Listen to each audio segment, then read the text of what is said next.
The alarm cut through the auction hall before I even understood what was happening. Red light washed over rusted hulls and broken engine parts. People screamed and scattered toward the exits. I stood frozen at the edge of the crowd, my hand still raised from the last bid I had placed, watching security drones swarm toward the main door. My name is Elena Hart, and on that day, I was 30 seconds away from becoming the most hunted person on Draw Station, though I did not know it yet. The station's speakers crackled with a warning about unauthorized weapons detected in the auction hall. That was strange, because nobody in that room had anything more dangerous than a rusted mining laser. I had come to Draw Station with barely enough credits to survive another week, hoping to find a cheap ship, any ship, that could get me off this floating scrapyard and back into open space, where I could actually make a living. The auctioneer, a nervous man named Peter Doyle, kept glancing at the exits while trying to hold the crowd's attention. He pointed toward a massive wrecked hull, sitting alone at the back of the yard, half hidden behind stacks of broken freighters. Lot 117, he announced, his voice shaking slightly. Sold as is. No guarantees, no history, no refunds. Nobody laughed this time, because a moment earlier, 2 men near the entrance had been pulled aside by station security and marched away in restraints. Something about the ship in Lot 117 had made people nervous all morning, and now the entire hall felt like it was holding its breath. I stared at that ship.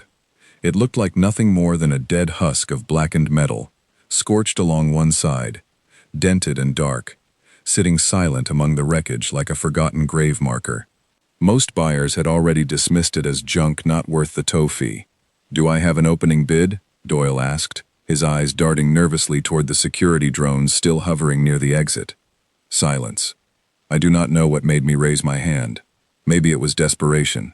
Maybe it was the strange pull I felt looking at that broken hull, like it was waiting for someone to notice it. I called out 50 credits, which was almost everything I had left after paying my docking fees for the week. The room went quiet. A few people turned to look at me like I had lost my mind. 50 credits was an insult of a bid, even for scrap.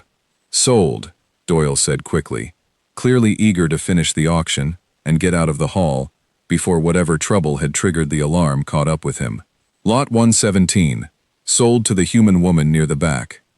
I barely had time to process what had just happened before the crowd surged again, and this time, actual shouting broke out near the front of the hall. 2 figures in dark hooded coats pushed through the panicking buyers, scanning faces, clearly searching for someone. I grabbed my transfer chip from the auction terminal, clutched it tight, and slipped out through a side exit before anyone could stop me. My heart pounded as I moved quickly through the twisting corridors of Draw Station, past vendors shuttering their stalls and workers pulling down security gates. Behind me, I heard one of the hooded figures shout something in a language I did not recognize, followed by the unmistakable sound of a stun blast striking metal. I did not look back. I kept walking, fast, weaving through alleys until the noise faded behind me. By the time I reached the docking bay where my newly purchased wreck was being towed, my hands were still shaking. The dock worker operating the crane gave me a strange look as the massive hull settled onto the landing pad with a groan of tired metal. "You sure about this one?" he asked, chewing on a piece of synth gum. "Ship like this has been sitting in the junk pile for years. Nobody wanted to touch it. Some folks say it's cursed." I laughed, though it came out shakier than I intended. "I do not believe in curses," I told him. "I believe in needing a ship, and this is the only one I could afford." He shrugged and walked off, leaving me alone on the platform with my new prize. Up close, the ship was even more intimidating than it had looked from across the auction hall. It stretched nearly 80 meters from nose to tail, its hull a strange matte black material, unlike anything I had seen on the trade routes. Deep scorch marks ran along one side, as if something powerful had once struck it and failed to break through. There were no visible manufacturer markings, no registry numbers, nothing that would tell me where it came from or who had built it. I ran my hand along the cold metal near the boarding ramp, feeling a strange hum beneath my palm, faint but unmistakable, like something deep inside the ship was still alive. That should not have been possible. A derelict pulled from a junk pile should have been completely powered down, its systems long dead, yet I could feel it, a low vibration running through the hull like a heartbeat. I glanced around the docking bay. Nobody was watching me anymore. Whatever chaos had erupted back at the auction hall seemed contained to that section of the station, and here, in the quiet industrial docks, everything felt eerily still. I climbed the boarding ramp slowly, my footsteps echoing against the metal. The outer hatch was sealed tight, no obvious control panel in sight, until I noticed a small recessed handprint scanner beside the door, unlike anything used by any species I had ever traded with. I pressed my palm against it, more out of curiosity than expectation that it would actually work. The hatch hissed and slid open.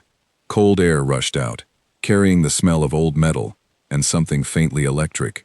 Emergency lighting flickered to life along the corridor inside, dim red strips barely illuminating the narrow passage that led deeper into the ship. I stood at the threshold for a long moment, staring into the darkness, my instincts screaming at me to turn around and walk away. But something about this ship, something I could not explain, made me step inside instead. The corridor was narrow and utilitarian, lined with sealed compartments and thick support beams. My footsteps echoed strangely, bouncing off walls that seemed built for a different kind of ship than anything I had trained on. Every design choice felt deliberate, efficient, almost aggressive in its simplicity. Nothing wasted, nothing decorative.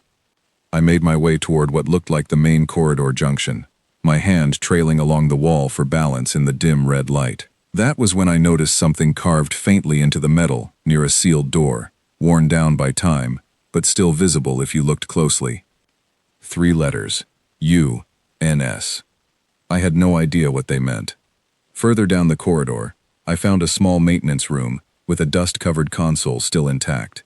I brushed my sleeve across the surface, revealing a cracked display screen and a row of unfamiliar controls. My scavenger instincts kicked in immediately, cataloging value, wondering what parts I could sell if the ship itself turned out to be a total loss. I pressed my palm against the console, half expecting nothing to happen. The screen flickered. Then, a soft chime echoed through the room, followed by a voice, calm, precise, and utterly unexpected. "Good evening. Systems check initiated. Please state your identification." I stumbled backward, nearly tripping over a loose panel on the floor. My heart slammed against my ribs as I stared at the console, waiting for the voice to speak again. It did. Biological signature detected. 1 organic life form present. Species classification pending. Please remain calm while diagnostic scans complete. My mouth had gone completely dry. I forced myself to speak, my voice barely above a whisper. "Who are you?" I asked. There was a brief pause, filled only with the low hum of powering systems somewhere deep in the ship's hull. "I am the onboard intelligence system designated Warden," the voice replied. "I am currently operating at minimal capacity due to extended dormancy. May I ask who has activated my systems?" I swallowed hard, trying to steady my racing thoughts. "My name is Elena Hart," I said. "I just bought this ship. At an auction, for 50 credits. Another pause, longer this time. "That is a significant undervaluation of this vessel's worth," Warden replied, its tone somehow managing to sound almost amused, despite its clearly artificial nature. "Might I ask where I am currently located?" "Dross Station," I told him. "It is a trading hub on the edge of contested territory, mostly scrap dealers and desperate people looking for cheap ships." "I see," Warden said. "That would explain a great deal about my current condition and the duration of my dormancy. May I inquire as to the current date?" I told him, and the pause that followed felt heavier than the others, as if the ship itself was processing something enormous. "That represents a gap of considerably longer than expected," Warden finally said. "I have been offline for a substantial period of time." I leaned against the wall, trying to process everything happening around me. A voice, alive somehow, embedded in a ship I had bought for scrap money, speaking with a calm confidence that felt entirely out of place, inside a rusted hull nobody else had wanted. "What kind of ship is this?" I asked. "I am authorized to disclose limited information to my registered owner," Warden replied. "Ownership verification is currently pending full biometric confirmation.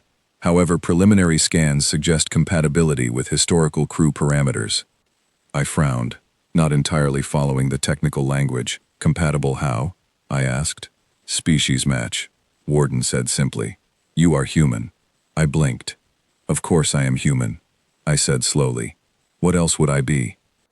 There was another pause, and when Warden spoke again, there was something different in his tone, something almost careful. Apologies, Elena.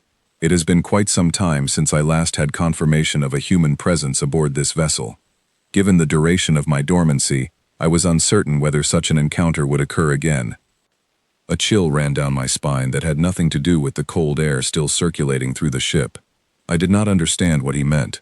Not fully, but something about the way he said it made the hair on my arms stand up. What were you before? I asked quietly. Before I bought you. What kind of ship were you? Warden's response came without hesitation this time, as if he had been waiting for someone to finally ask. I was built as a warship, Elena. My designation was the Kestrel, and I served under human command during a conflict that predates your current era by several generations. My weapons systems, though currently offline pending full activation authorization, remain among the most advanced ever produced by human engineering. I stared at the console, my mind struggling to reconcile the scorched, forgotten hull, sitting in a junk pile with the words Warden was speaking. A warship, built by humans, sitting untouched and unnoticed on a scrapyard station for who knew how many years, waiting for someone, anyone, to walk through its doors and wake it up.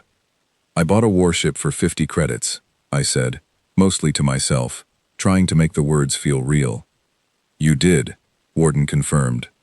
And if I may say so, that price will likely prove to be the greatest bargain of your entire life, though I suspect it will also become the most dangerous. Outside, somewhere beyond the hull, I heard the distant echo of station alarms rising again, faint but unmistakable, carrying through the docking bay like a warning I did not yet understand. I had no idea that the chaos back at the auction hall, the hooded figures searching the crowd, the security drones sweeping through the corridors, all of it had been connected to this ship from the very beginning. I had walked away thinking I had simply gotten lucky. I was about to learn how wrong I was. Warden's systems continued their quiet hum around me, lights flickering steadily to life along the corridor, as more of the ship woke from its long sleep. Somewhere deep within that hull, something ancient and powerful was stirring, and I was standing at the center of it, completely unprepared for what was about to happen next. I took a slow breath, steadying myself against the console. Show me everything, I said. I need to know exactly what I just bought. Warden's voice carried something that almost sounded like anticipation. As you wish, Captain, he replied. And with that single word, Captain, spoken with such quiet certainty, I understood that my life on Dross Station had just changed forever, and there was no going back to the person I had been only an hour earlier. The word Captain sat heavy in the air between us, and for a long moment, neither of us spoke. I stood in that dim maintenance room, staring at the flickering console, trying to convince myself that this was actually happening. You called me Captain, I finally said. It is the appropriate designation for the registered owner of a commissioned vessel, Warden replied. Unless you would prefer another title. I shook my head, even though he could not see me. No, I said. Captain is fine. I just need a minute to process everything. Take whatever time you require, Warden said. Though I should mention that remaining stationary in a public dock while broadcasting an active power signature may not be advisable given recent events in the auction hall.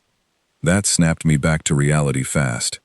I had almost forgotten about the hooded men chasing through the crowd, the security drones, the alarms. I need to know what is happening outside, I said. Can you access the station's systems? Limited access only, Warden replied. My external communication arrays require recalibration after extended dormancy. However, I can provide passive scans of nearby activity within docking range. Do it, I said. A small holographic display flickered to life above the console, grainy and unstable but readable. It showed a rough outline of the docking bay outside, along with several moving shapes near the perimeter fence. Two of them matched the description of the hooded figures from the auction hall. They are looking for something, Warden observed. Movement patterns suggest a search formation, not a random patrol. My stomach twisted. Do you think they are looking for the ship? I asked. It is a reasonable possibility, Warden said. Vessels of my classification are exceedingly rare in this region of space. If knowledge of my presence in that auction reached certain parties, it would explain both the panic in the hall and the current search activity outside. I ran a hand through my hair, trying to think clearly despite the fear tightening in my chest. "Can you seal the ship?" I asked. "Lock everything down so nobody can get in." "Already in progress," Warden replied. "Exterior hatch sealed. Perimeter sensors activating. However, I must inform you that my defensive systems remain offline, pending full activation, and my hull integrity, while structurally sound, has not been tested since my last engagement." I swallowed hard. "How long ago was your last engagement?" I asked. "Records indicate a significant temporal gap since my final recorded action," Warden said. "Precise details remain classified pending full owner authorization. However, I can confirm that my last recorded battle resulted in significant damage to my primary systems, followed by an extended period of concealment and dormancy." "Concealment," I repeated. "You mean you were hidden on purpose?" "Correct," Warden said. "Standard protocol for vessels of my classification, when facing potential capture or destruction, involves emergency concealment procedures, including complete systems shutdown and disguise of external markings to avoid detection." That explained the scorched, unmarked hull sitting forgotten in a junk pile for who knew how many years. Someone, or something, had deliberately hidden this ship, stripped away anything that could identify it, and left it to rot among the scrap until I had wandered in and bought it without knowing any of that history. "Warden," I said slowly, "I need you to be honest with me. What exactly did I just buy?" There was a pause before he answered, and when he did, his voice carried a weight that made the small room feel even colder.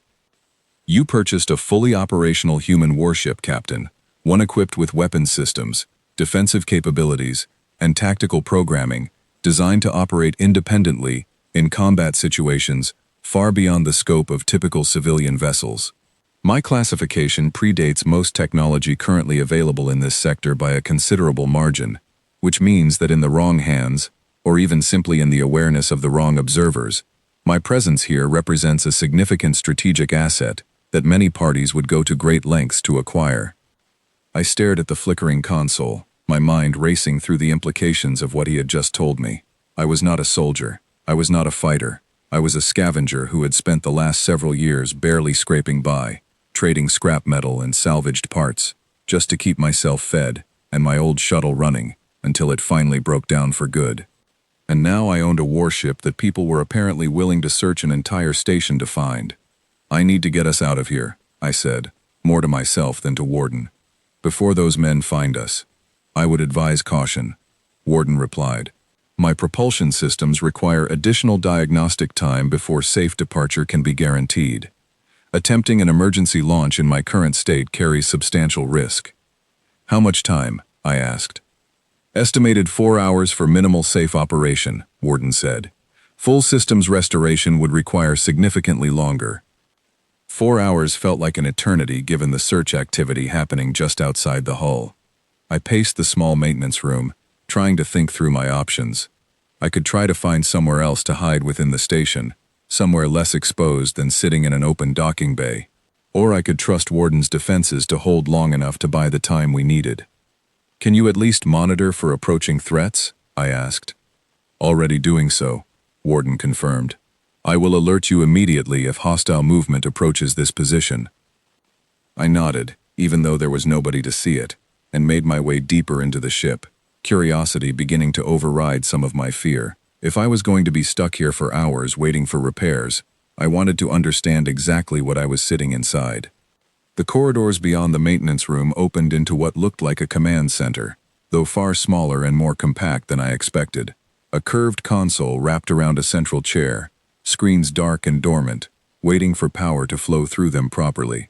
I ran my fingers along the armrest, feeling worn grooves in the material that suggested countless hours of use by whoever had once commanded this ship.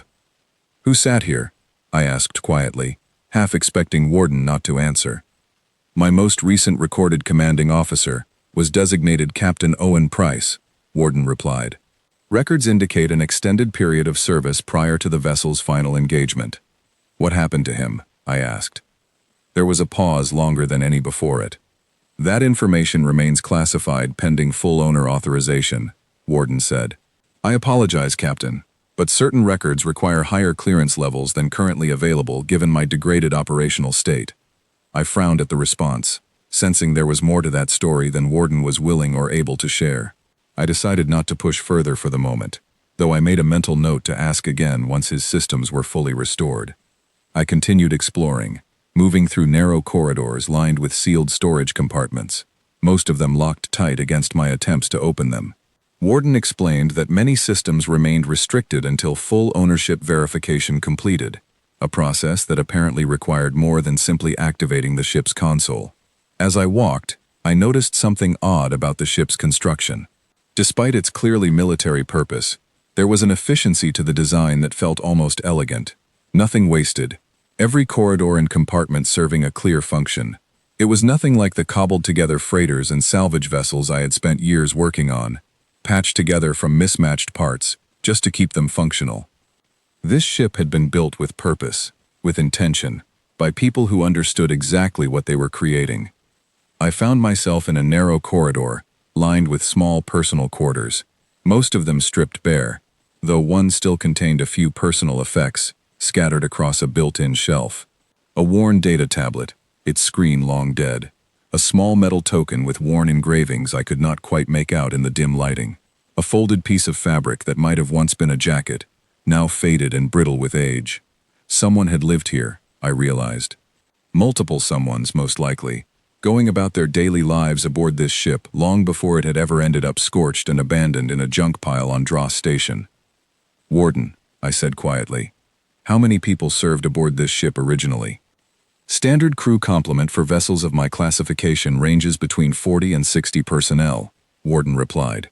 However, records indicate reduced crew presence during my final active period, likely due to attrition during extended combat operations. Attrition? I repeated, understanding immediately what that word implied. I did not ask for further details.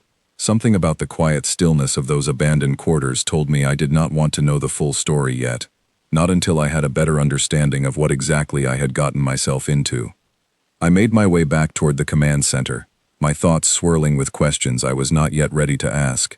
Behind me, the ship continued its slow process of waking, lights flickering steadily brighter as more systems came back online, the low hum I had first felt through the hull, growing gradually stronger, like a heartbeat gaining strength after a long, deep sleep.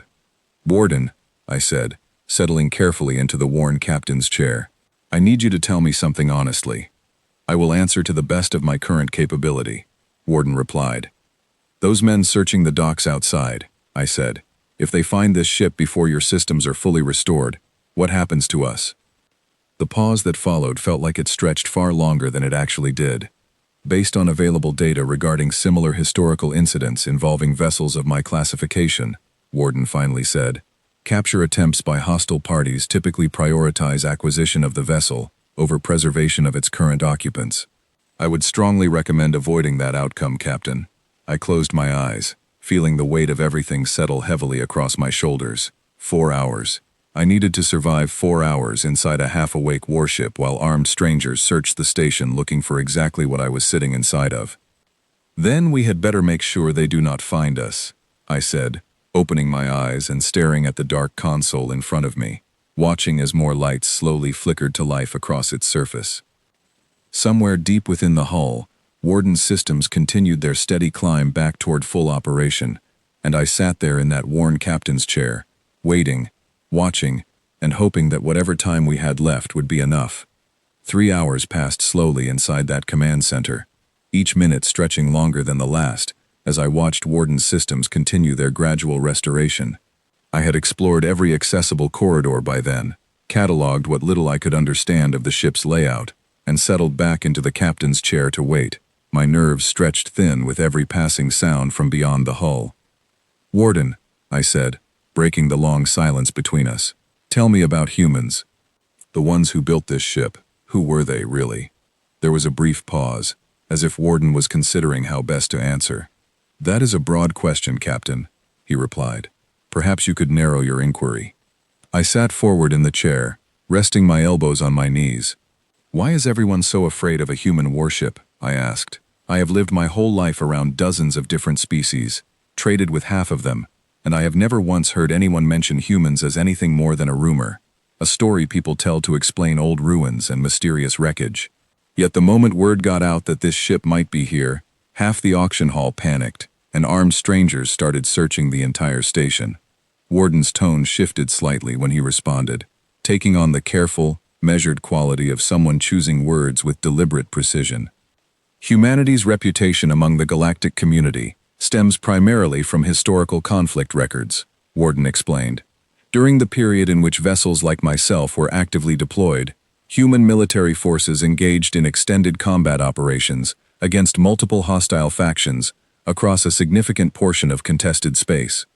What kind of combat operations? I asked. Defensive engagements, primarily, Warden said. Records indicate that human territories faced repeated incursions from expansionist factions seeking to claim resource-rich systems along the border regions. Human command structures responded with what contemporary reports described as disproportionate tactical efficiency. I frowned, not entirely following the careful diplomatic language. What does that mean in simple terms? I asked. It means, Warden said, that human forces consistently defeated numerically superior opposing fleets through unconventional strategy and relentless persistence, often continuing engagements long after other species would have retreated or surrendered. This pattern repeated across numerous documented conflicts, eventually establishing a reputation that persisted long after active hostilities concluded. So humans just would not stop fighting, I said slowly. Correct, Warden confirmed. Human tactical doctrine, as I was programmed to understand it, prioritized mission completion over individual survival calculations that other species typically applied. This created significant unpredictability from the perspective of opposing forces, who found themselves unable to accurately model human behavior using standard risk assessment frameworks. I sat back in the chair, trying to reconcile everything Warden was describing with the person I saw when I looked in a mirror every morning. I did not feel like some unstoppable force of relentless combat efficiency. I felt tired, mostly, and hungry, and increasingly worried about the armed strangers still searching somewhere beyond this ship's sealed hull. Warden, I said, I am not a soldier. I do not know anything about tactics or combat. I am a scavenger who got lucky at an auction. Understood, Warden replied. However, I should note that ownership of this vessel does not require prior military experience. My systems are designed to provide substantial operational support, including tactical recommendations, defensive coordination, and combat assistance as needed. Your role, should circumstances require it, would primarily involve command decisions rather than direct technical operation. That did not make me feel much better. I still had visions of those hooded figures storming through the docking bay, weapons drawn, searching every corner of the station for exactly the ship I was currently sitting inside. Tell me what happened to your last crew, I said quietly. The real story, Warden, not the classified version. Warden was silent for a long moment, and I wondered if he would refuse to answer again. When he finally spoke, his voice carried something I had not heard from him before, a quality that almost sounded like grief, if an artificial intelligence could feel such a thing. My final engagement occurred during what human command records designated a rearguard action, Warden said. My vessel, along with several others, was tasked with providing cover for civilian evacuation convoys during a large-scale withdrawal from contested territory. The operation succeeded in its primary objective, though at significant cost to the vessels involved in the defensive line. What kind of cost? I asked, though some part of me already suspected the answer. My hull sustained critical damage during the final phase of the engagement, Warden said. Casualties among my crew were extensive. Surviving personnel initiated emergency protocols, including my concealment procedures, before evacuating to nearby rescue vessels. I have had no contact with any surviving crew members since that time.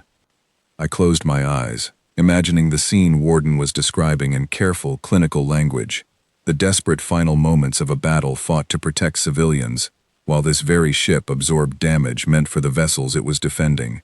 How long ago was that? I asked again, hoping this time he might have an answer.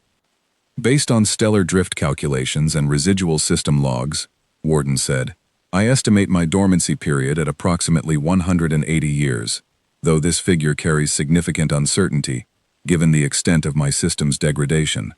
I felt my breath catch in my throat. 180 years. This ship had been sitting hidden and forgotten for nearly 2 centuries, its systems slowly dying in isolation, until I had wandered into an auction hall with barely enough credits to buy anything, and somehow ended up owning the most dangerous thing on the entire station. Warden, I said slowly, if you have been dormant for that long, does that mean humanity might not even exist anymore? Not out there, not anywhere. I have no way of confirming or denying that possibility with my current sensor limitations, Warden replied. However, I would note that my own continued existence, along with the emergency protocols that preserved me through such an extended period, suggests deliberate planning for exactly this kind of long-term contingency. It is possible, even likely, that I am not the only vessel of my classification, currently in a state of concealment, somewhere in this sector or beyond. That thought sent a strange shiver through me, equal parts unsettling and fascinating. Somewhere out there, scattered across the galaxy, other ships like this one might be sitting silent and forgotten, waiting for someone to stumble across them just as I had stumbled across Warden. I opened my mouth to ask another question, but before I could speak, a soft chime interrupted us, followed immediately by a subtle shift in the lighting throughout the command center, red emergency strips brightening slightly as Warden's voice took on a sharper, more urgent tone. "Captain, I am detecting movement approaching the docking bay perimeter," he said. "2 individuals matching earlier search patterns, accompanied by additional personnel not previously observed." My heart slammed against my ribs. "How close?" I asked, already rising from the chair. "Approximately 200 meters and closing," Warden replied. "Current trajectory suggests direct approach toward this docking position." I felt panic rising in my chest, the careful calm I had managed to maintain over the past few hours shattering instantly. "Can we launch?" I asked. "Can we get out of here right now?" "Propulsion systems remain at 62% operational capacity," Warden said. "Launch is possible but carries elevated risk of system failure during ascent." "What about the alternative?" I asked. "What happens if they reach the ship before we launch?" Warden's response came without hesitation, delivered with the same calm precision he had maintained throughout our entire conversation, though there was an edge to it now that had not been there before. "Then we prepare to defend this position, Captain," he said, "and I would recommend you make your decision quickly." I stood there in the dim red light of that ancient command center, staring at the flickering console, my hands trembling slightly as the weight of the decision settled over me. Somewhere beyond the sealed hull, armed strangers were closing in, searching for exactly what I had accidentally acquired for the price of 50 credits. And I realized, with a sudden clarity that cut through my fear, that whatever happened next, there was no version of this story where I simply walked away and pretended none of it had ever happened. I had woken this ship, and now I was going to have to decide what kind of captain I intended to be. "Launch," I said, my voice steadier than I expected. "Get us out of here, Warden. Now." "Acknowledged," Warden replied, and I felt the deck beneath my feet begin to hum with sudden, powerful life as the ship stirred fully awake around me for the very first time in nearly 2 centuries. The ship shuddered beneath me as thrusters long dormant fought their way back to life, groaning under the strain of 2 centuries of neglect, finally being pushed into service again. I gripped the arms of the captain's chair, my knuckles white, as the deck trembled and warning lights flickered erratically across the console in front of me. "Stress readings elevated across multiple propulsion nodes," Warden reported, his voice remaining maddeningly calm despite the chaos unfolding around us. "Recommend minimal maneuvering until systems stabilize." "I do not think we have that luxury," I said through gritted teeth, watching through a small viewport as the docking bay outside began to recede, the armed figures I had glimpsed earlier now clearly visible, weapons raised, shouting something I could not hear through the sealed hull. We cleared the docking bay just as one of the figures fired, a bright bolt of energy streaking past the hull close enough that I felt the ship shudder from the impact of a near miss. Warden's systems responded immediately, banking the ship sharply away from the station's superstructure, threading a narrow path between parked freighters and maintenance scaffolding with a precision that made my stomach lurch. "Minor hull scoring detected on the port side," Warden reported. "No critical damage. Continuing ascent trajectory." I watched Dross Station shrink behind us through the viewport, the chaotic docking bay disappearing into the general clutter of the massive scrapyard station, until finally we broke free of its gravitational influence entirely, and the open darkness of space stretched out before us. We did it, I breathed, letting myself sink back into the chair, adrenaline still coursing through my veins. "We have successfully departed the immediate area," Warden confirmed. "However, I would advise against assuming we are entirely safe." Vessels of my classification are exceedingly rare, and word of my activation is likely to spread quickly among interested parties. I closed my eyes, allowing myself exactly one moment to simply breathe before pushing myself back into focus. "Set a course somewhere quiet," I said. "Somewhere we can actually rest and figure out our next move." "Calculating options," Warden replied. Before he could finish, a soft chime echoed through the command center, different from any alert I had heard before, followed by a notification flashing across the console. "Incoming transmission," Warden reported, his tone shifting slightly. "Source signature matches a vessel currently on an intercept course, approximately 300 kilometers behind our current position." My stomach dropped. "Can you tell who it is?" I asked. "Transmission metadata suggests a small civilian vessel," Warden said. "Species classification indicates char origin. The individual is requesting direct communication." I frowned, trying to think of any reason a stranger would be chasing us down this soon after our escape. "Put it through," I said cautiously.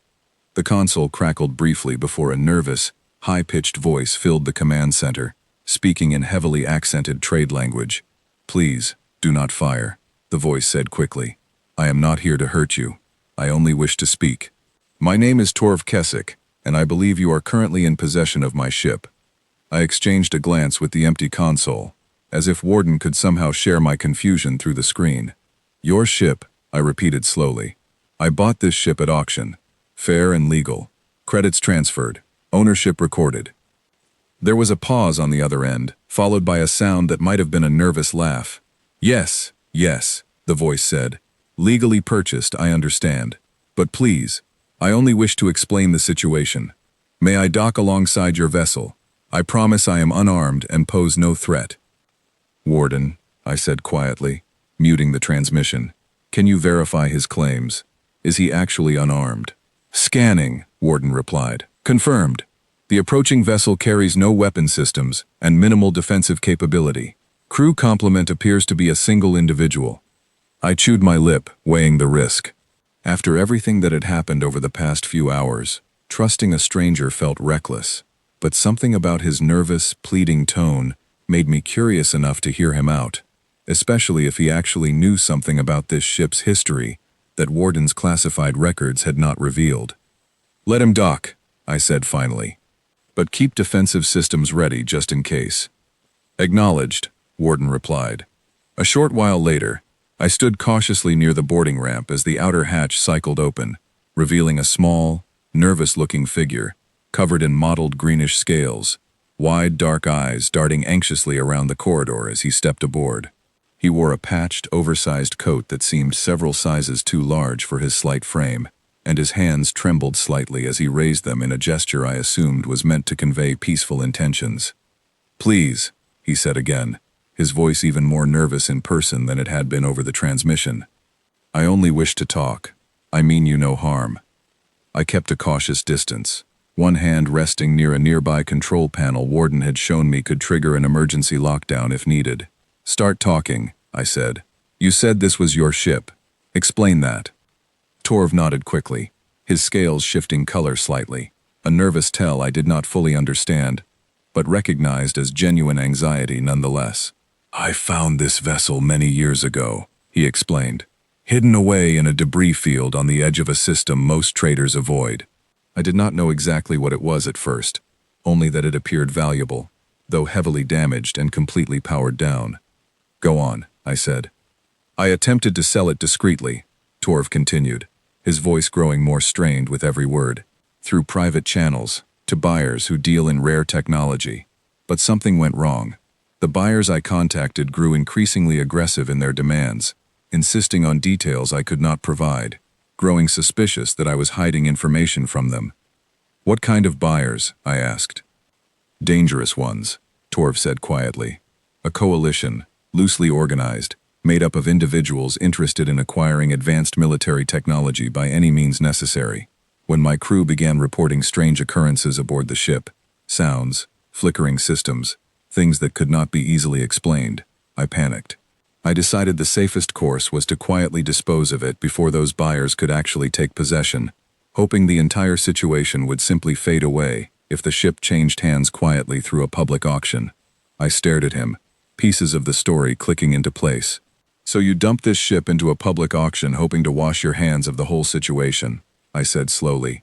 "And it worked, until word got out that it had actually sold." Torv nodded miserably. "The buyers discovered the auction results almost immediately," he said. "They believe I orchestrated the sale specifically to keep the ship out of their hands. They are furious, and they are now searching for both the ship and myself, intending to reclaim what they believe rightfully belongs to them."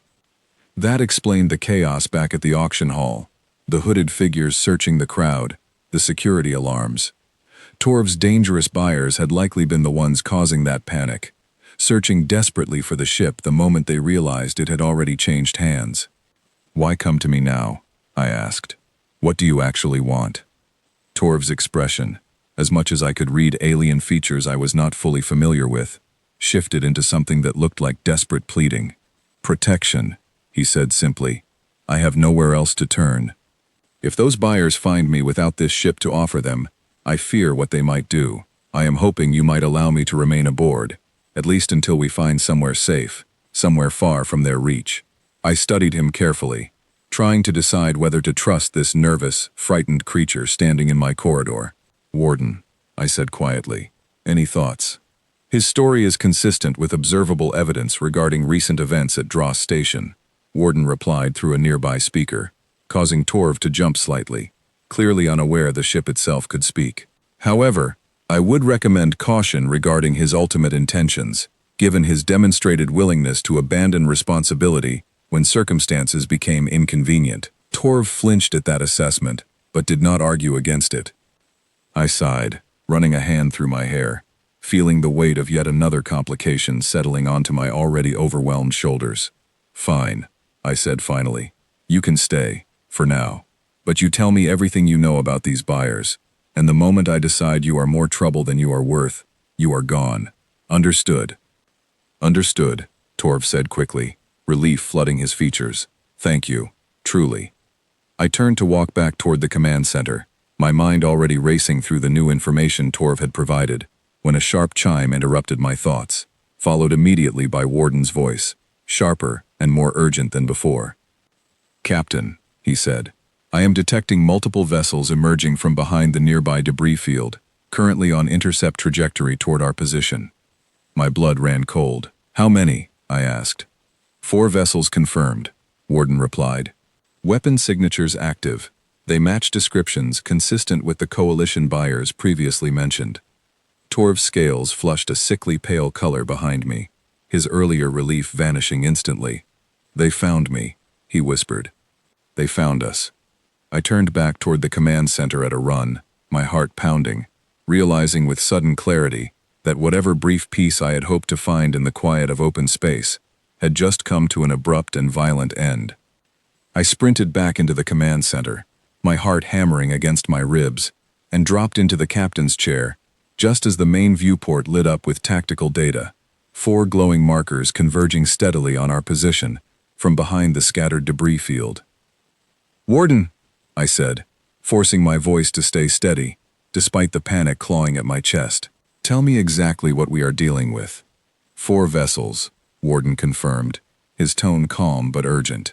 "Classification suggests modified mercenary craft, moderately armed, likely crewed by mixed-species personnel given the diversity of technology signatures detected.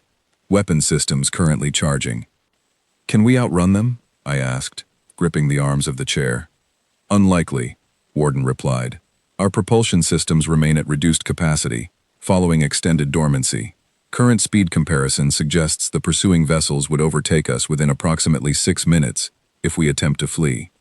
Behind me, Torv had followed into the command center, his scales still pale with fear, pressing himself against the far wall, as if trying to make himself as small as possible. "They will not stop," he said quietly. They believe this ship holds the key to advantages they desperately want. They will fight until they have it, or until they are destroyed trying. I stared at the 4 approaching markers on the display, my mind racing through options that all seemed equally terrifying. Warden, I said slowly, what are our actual options here? We could attempt evasive maneuvers through the debris field, Warden suggested, though this carries significant risk given current hull integrity. Alternatively, we could stand and engage directly, utilizing available weapon systems, though I must note that full combat capability remains partially restricted, pending complete systems restoration. How partial? I asked. Approximately 70% of primary weapon systems currently operational, Warden replied, sufficient for defensive engagement, though not optimal. I closed my eyes for a brief moment, trying to steady the storm of fear and uncertainty threatening to overwhelm my ability to think clearly. Everything about this situation felt impossible. A scavenger who had never fired a weapon system in her life, suddenly faced with the prospect of commanding an ancient warship into actual combat against 4 armed vessels crewed by people willing to kill for what she now owned. But beneath the fear, something else was stirring, something I had not expected to feel.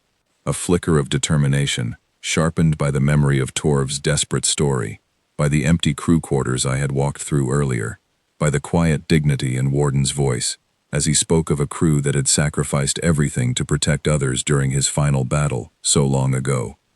This ship had been built to protect. Maybe it was time it did exactly that again. Prepare defensive systems, I said, my voice steadier than I felt. Warden, I need you to walk me through exactly what I need to do. Understood, Captain, Warden replied, and I caught something in his tone that almost sounded like approval. Activating tactical display. I will provide targeting recommendations. You retain final authorization on all engagement decisions. The console in front of me shifted, familiar chaos resolving into something I could actually understand. A simplified tactical overlay, showing our ship at the center, the 4 approaching vessels marked clearly with distance and speed indicators, along with small icons Warden explained represented our available weapon systems. Lead vessel entering effective weapons range in approximately 90 seconds, Warden reported. I gripped the console tightly, watching the markers close steadily toward us. Torv, I said without turning around. Strap yourself into something. This is about to get rough. Behind me, I heard him scrambling toward a secured jump seat along the wall, his frightened muttering barely audible over the rising hum of the ship's systems continuing to power up around us. The lead vessel is opening fire, Warden reported suddenly, and a heartbeat later the entire ship shuddered violently as something struck our shields, alarms blaring across the console. Shields holding at 89%, Warden reported. Recommend immediate return fire to establish deterrence. Do it, I said immediately.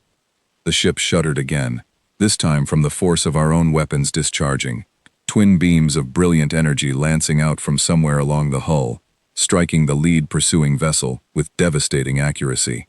Through the viewport, I watched as the enemy craft staggered, one of its engine nacelles erupting in a bright flash of destroyed machinery. Direct hit confirmed, Warden reported. Lead vessel propulsion significantly compromised. The remaining 3 vessels immediately shifted formation, spreading out to approach from multiple angles, clearly recognizing that whatever they had expected to find aboard this ship, it was proving far more capable than anticipated. They are attempting to flank our position, Warden reported. Recommend evasive maneuvering, combined with continued defensive fire. I nodded. Even though nobody could see the gesture, my hands white-knuckled against the console, as I forced myself to focus entirely on the immediate crisis unfolding around us. Do it, I said. Whatever you need to do, Warden, keep us alive. The ship banked sharply, throwing me against the restraints of the captain's chair, as Warden executed a series of maneuvers that felt impossibly precise, given the ship's supposedly degraded condition. Weapons fire streaked past the viewport in both directions, brilliant flashes of light illuminating the darkness of open space as our small battle raged on. Shields at 72%, Warden reported. Secondary vessel sustaining damage from continued engagement. I watched the tactical display, my heart pounding, as one of the enemy markers flickered and dimmed slightly, indicating damage. 2 more vessels continued their aggressive approach, weapons flashing steadily as they poured fire toward our position. "Warden," I said, gritting my teeth against the violent shaking of the ship. "Can we actually win this fight?" "Current engagement trends favor our position," Warden replied, his voice remaining eerily calm despite the chaos surrounding us. "However, continued caution is advised. These vessels, while individually less capable than our own systems, retain numerical advantage and may attempt increasingly desperate tactics as the engagement continues." As if to prove his point, the tactical display suddenly flashed a new warning, one of the remaining vessels breaking formation entirely, accelerating directly toward our position on what looked disturbingly like a collision course. "Warning," Warden said sharply, "detecting possible ramming maneuver from the third hostile vessel." My blood ran cold. "Can you stop it?" I asked urgently. "Attempting intercept fire," Warden replied, and I watched the tactical display as our weapons systems shifted focus entirely toward the incoming threat, brilliant beams of energy lancing out to meet the charging vessel head-on. For a heartbeat, everything seemed to freeze, the incoming vessel and our own defensive fire converging toward a single, terrible collision point. Then, with a flash bright enough to briefly wash out the entire viewport, the enemy vessel's forward section erupted in a violent explosion, the ship breaking apart entirely before it could reach our position, debris scattering harmlessly away into the darkness of space. "Threat neutralized," Warden reported, and I let out a breath I had not realized I was holding. The remaining two vessels, witnessing the sudden destruction of their companion, seemed to hesitate, their aggressive approach faltering slightly, as the tactical display showed them beginning to pull back, reassessing whatever plan had brought them charging after us in the first place. "They are retreating," Warden observed, likely reconsidering the risks associated with continued engagement given demonstrated combat capability. I sagged back into the captain's chair, adrenaline still coursing violently through my system, watching as the two remaining vessels turned and accelerated away, disappearing back toward the debris field they had originally emerged from, leaving behind only scattered wreckage and the faint, lingering glow of destroyed engine cores drifting silently in the darkness.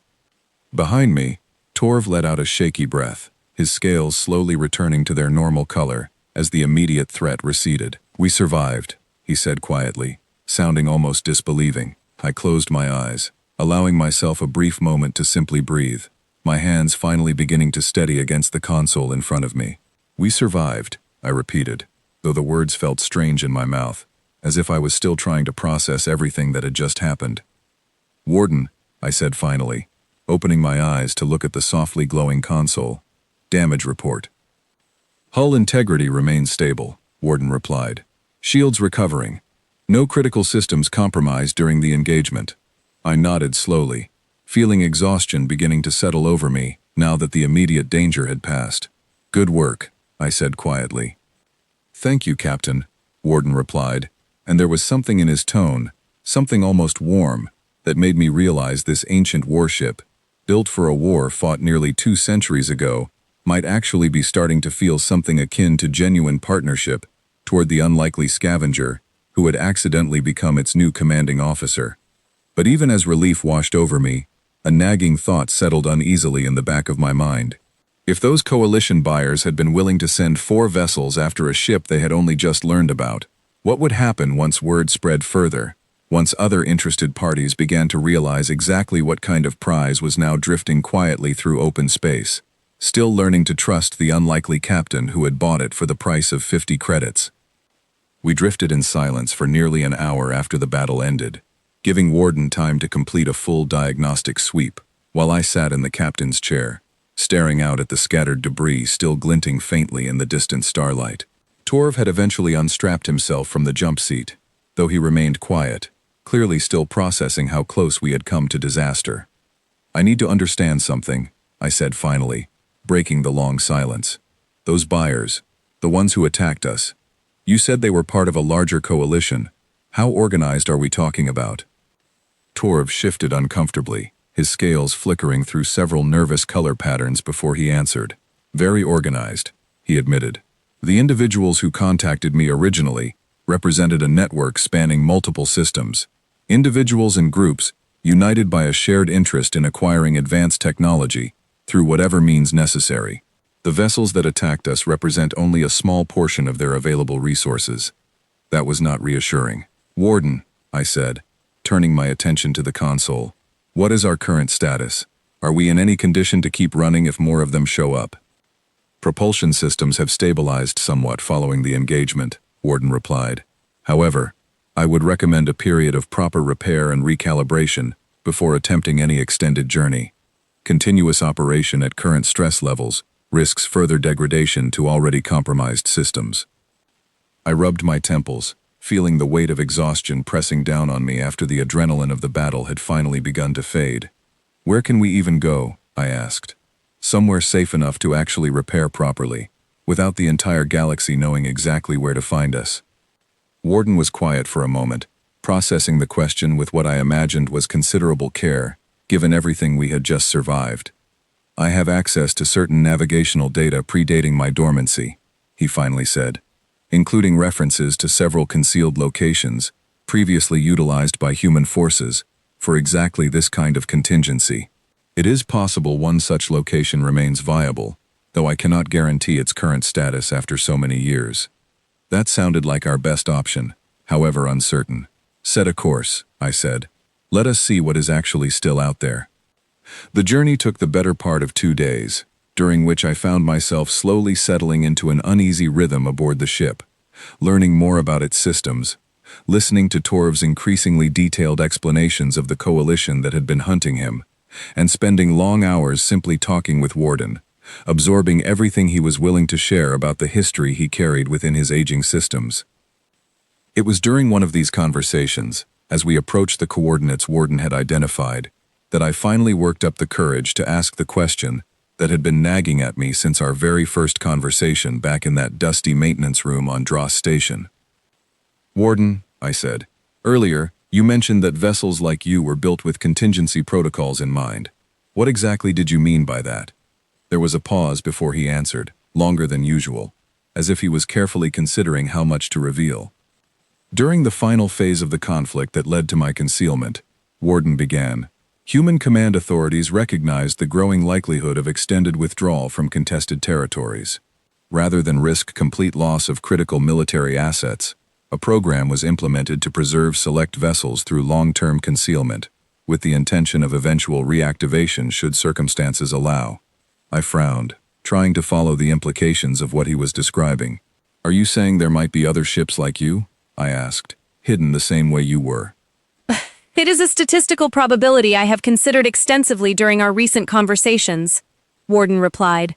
Given the scale of the program as I understood it prior to my dormancy, it is entirely possible that numerous vessels similar to myself remain scattered across various systems, awaiting activation under circumstances similar to our own. The idea sent a strange thrill through me, equal parts fascinating and unsettling. So somewhere out there, I said slowly, there could be other people just like me, scavengers or traders or whoever else, stumbling across ancient warships without any idea what they had actually found. It is possible, Warden confirmed, though I would note that such activations would depend heavily on circumstances similar to our own, requiring both physical access to a concealed vessel and biological compatibility, sufficient to trigger activation protocols. Meaning another human, I said. Correct, Warden replied. I sat with that thought for a long moment, staring out at the stars streaming past the viewport, wondering how many other scattered pieces of humanity's forgotten legacy might still be sitting silent and hidden throughout the galaxy, waiting for someone to find them. Approaching designated coordinates, Warden announced suddenly, interrupting my thoughts. I straightened in the chair, watching as the viewport ahead began to show something unexpected, not the empty void of open space I had anticipated, but the faint outline of a small rocky moon orbiting a distant gas giant, its surface pockmarked with what looked like carefully concealed structures built directly into the terrain. What is this place? I asked, leaning forward. Records indicate this location served as a covert maintenance facility during the conflict, Warden explained. Designed to remain undetected by standard sensor sweeps, utilizing natural geological features to mask both physical structures and energy signatures. As we drew closer, I began to make out more details, hidden docking bays built into the rocky terrain, weathered but intact after nearly 2 centuries of abandonment, along with faint indications of dormant power systems still buried somewhere beneath the moon's cratered surface. "Can we actually dock there?" I asked. "Attempting connection now," Warden replied. A tense moment passed as the ship approached one of the hidden docking structures, before finally, with a soft mechanical groan that suggested systems long dormant slowly stirring back to life, a section of the rocky terrain shifted, revealing a docking bay entrance that had clearly been designed to remain completely invisible from standard scans. "Facility responding to activation signals," Warden reported, something that sounded almost like relief coloring his usually measured tone. "Docking sequence initiated."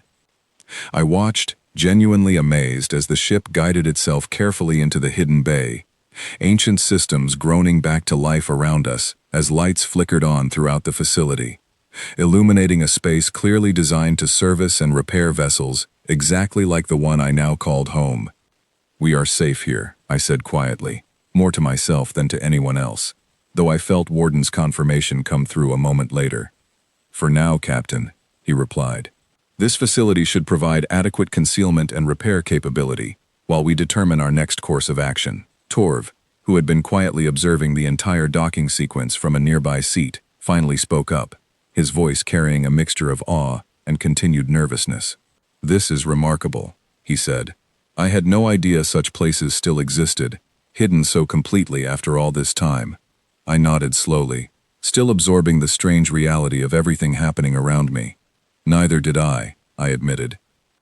As the ship settled fully into the hidden docking bay, systems finally powering down to a more manageable level after the stress of our recent battle, I allowed myself to finally relax slightly, knowing that whatever came next, we had at least found a moment of genuine safety to catch our breath and plan our next move.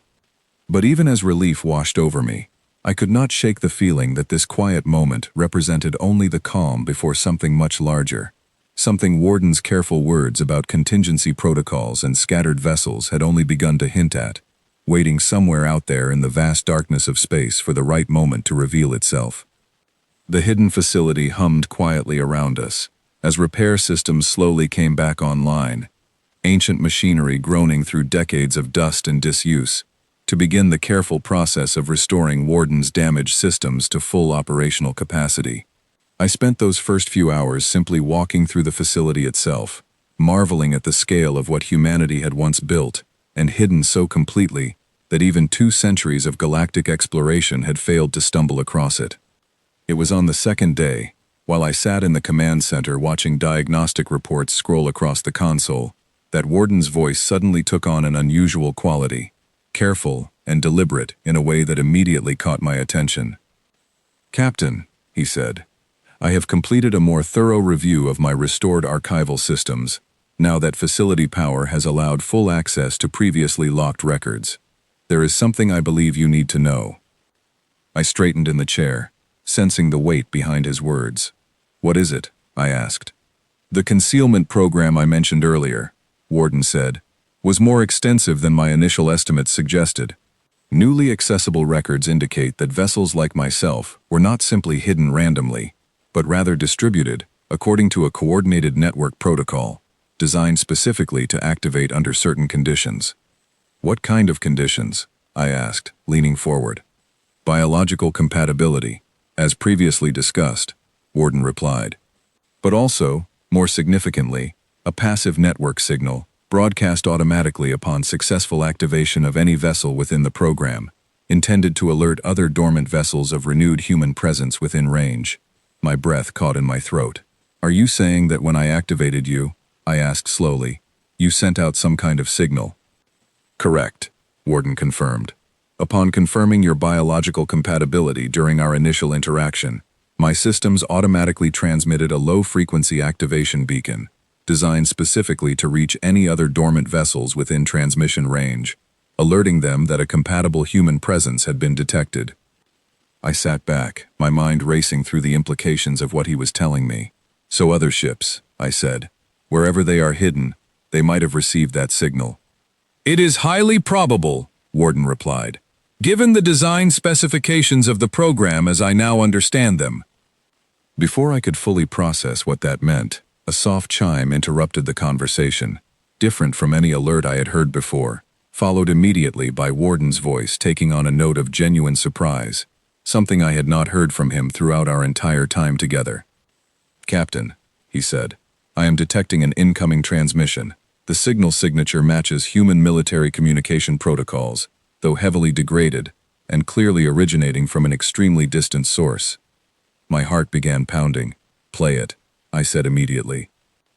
The console crackled softly, static hissing through the speakers for a long moment, before finally resolving into something recognizable, a voice, distorted and faint, clearly struggling across whatever vast distance the signal had traveled to reach us. "This is an automated relay," the voice said, fragmented and choppy but unmistakably clear in its meaning. "Activation confirmed at designated coordinates. Requesting confirmation of compatible presence. All surviving units, please respond." I stared at the console, absolutely stunned, as the transmission looped back to the beginning and repeated itself, the same fragmented message echoing through the command center over and over. "Warden," I whispered. "Is that?" "Another vessel," Warden confirmed, his voice carrying something that almost sounded like disbelief despite his usually unshakable composure, responding to the same activation network protocol I described. "This confirms my earlier hypothesis, Captain. There are other vessels out there, and it appears at least one of them has also recently been activated." I sat frozen in the captain's chair, trying to fully absorb the magnitude of what was happening. I had walked into an auction hall on Dross Station looking for nothing more than a cheap ship to keep myself afloat, and somehow, through nothing more than 50 credits and pure chance, I had become the catalyst for something far larger than I could have possibly imagined. A network of ancient human warships, scattered across the galaxy, slowly stirring back to life, one activation triggering the next in a chain reaction that had clearly only just begun.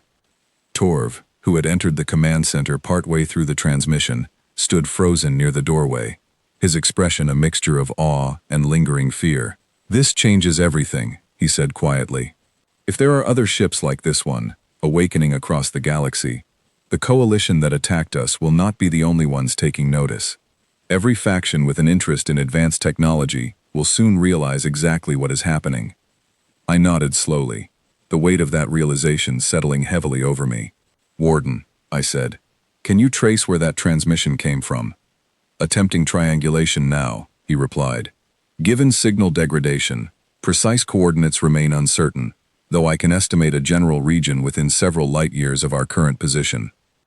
I stood up from the captain's chair, pacing slowly across the command center as I tried to process everything unfolding around me. A week ago, I had been nothing more than a struggling scavenger, barely making enough to survive on Dross Station's endless cycles of trade and desperation.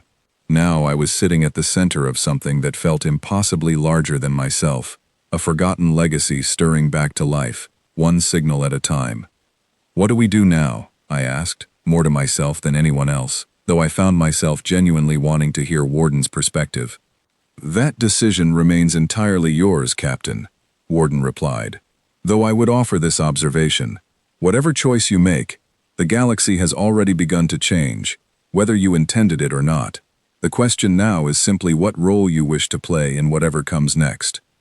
I stared out at the quiet darkness beyond the viewport, thinking about the empty crew quarters I had walked through during those first uncertain hours aboard this ship, about the sacrifice Warden had described during his final battle so long ago, about the desperate courage it must have taken for those long-forgotten humans to fight so hard, to protect people who were not even their own. Maybe this was not simply about survival anymore. Maybe it was about honoring something far bigger than myself, a legacy that had been waiting patiently in the darkness for exactly the right moment to wake up and matter again. "Warden," I said finally, my voice steady with a resolve I had not expected to feel so soon after everything that had happened. "Send a response. Let them know we are here. Let them know someone is finally listening." "Acknowledged, Captain," Warden replied, and I could have sworn there was something like genuine hope woven through his careful, measured tone. As the ship began composing its response, preparing to send that signal out across the vast darkness, toward whatever other forgotten vessels might be listening somewhere among the stars, I realized that my life had changed completely from the moment I raised my hand in that crowded auction hall and offered 50 credits for a ship nobody else wanted. I had not simply purchased an old, forgotten wreck. I had become part of something far greater, the first quiet spark of a fire that had been waiting nearly 2 centuries to burn bright again. And somewhere out there, scattered across countless unknown systems, other sparks were already beginning to answer the call, one silent signal at a time, as the galaxy slowly began to realize that humanity's long silence was finally, unmistakably, coming to an end.